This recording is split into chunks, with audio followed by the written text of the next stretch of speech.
Welcome to AP tribal news. Alluri Sitaramaraju జిల్లా జీమాడుగుల మండలం బొయితీలు పంచాయతీ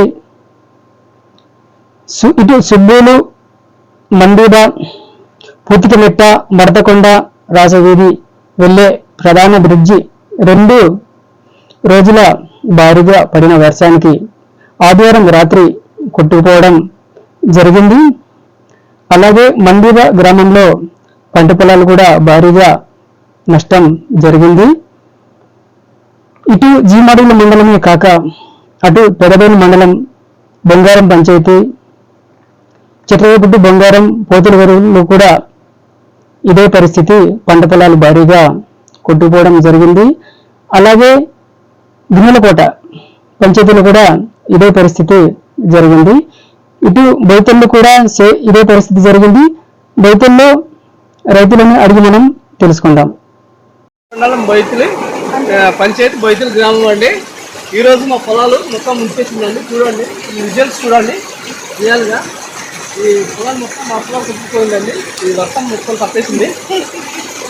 ఇది మా సంగతి. ఈరోజు భారీ వర్షాలు కుట్టడంతో ఈ ఇంత వరద రావడం అనేది జరిగింది. ఎప్పుడు కూడా ఈ గడ్డ ఈ పొలం కూడా ఎక్కే అవకాశాలు ఉందండి. ఈ ఆల్రెడీ పొలం కూడా ఎక్కేస్తుందండి. చూడండి, పొలం మొత్తం ఎక్కేస్తుంది. పొలం కూడా ఎక్కేస్తాయండి. ఇంకా కావాలంటే పొలం కూడా. అందరికీ నమస్కారం.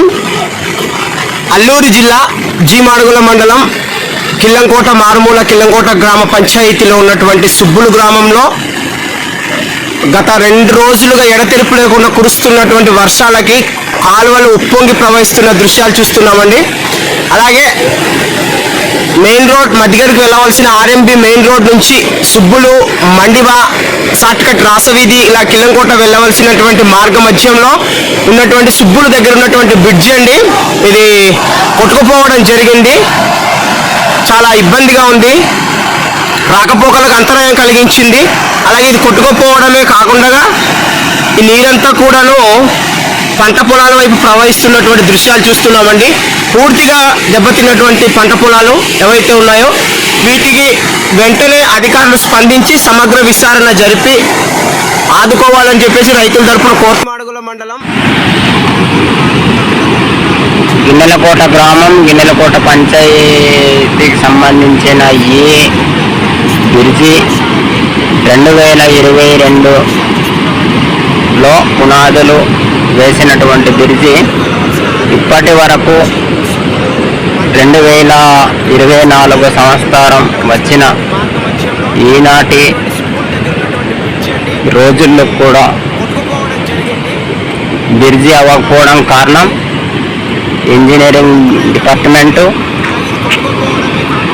అలాగే ప్రభుత్వ అధికారులు నిర్లక్ష్యం వల్లనే ఈ బ్రిడ్జి ఇంతవరకు పూర్తి కాలేదని ప్రభుత్వ అధికారులని తెలియజేస్తున్నాము.